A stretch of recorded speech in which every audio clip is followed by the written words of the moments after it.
Hey guys, welcome back to my channel. It's me, Tiffany, and I'm gonna make a headband. Ow.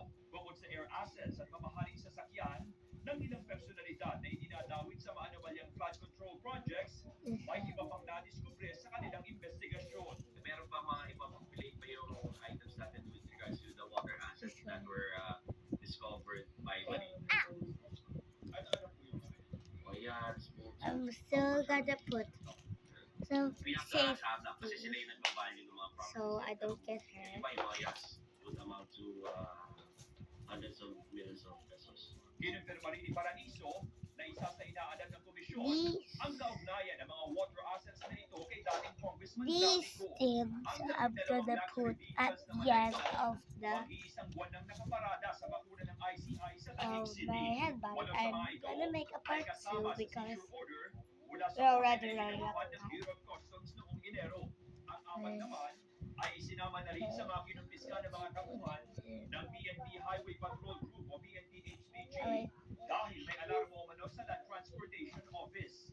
Kanina, muling binisita ni ICI Technical Working Group Chairperson Undersecretary Renato And Paraiso that ang mga is ito. all. Habang tumatagal, lalong naluluma, It's not gonna hurt me anymore. pinasimulan ng araw ang mga sasakyan. They're looking to expedite the I like this. investigation of the forfeiture proceedings. Cute.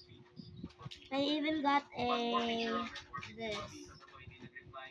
Leaf. Registered owners ng mga to kanino I kinda want to add some bells to it. Una nang sinabi ng Bureau of Customs na tinatayang maabot sa higit 140 bilyong piso ang halaga ng mga ito.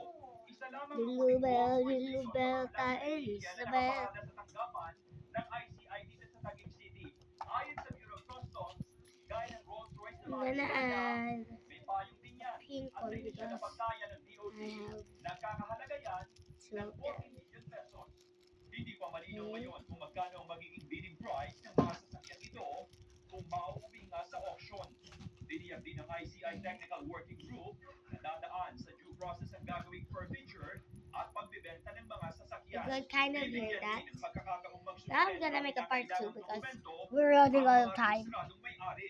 Samantala, sa February 11, muling magsasagawa ng public auction ng Bureau of Customs para sa 10 mamahaling sasakyang ito. First Kasama one ang on yan ng kontratistang sina Sara at Pacifico Discaya. second because Kasama sa auction ng dalawang Bugatti Chiron na ito na may mga floor price na higit 149 million pesos at 116 million pesos. Muli ding susubukang ibenta ang kontrobersyal na Rolls oh no, Royce we're gonna make a part 2.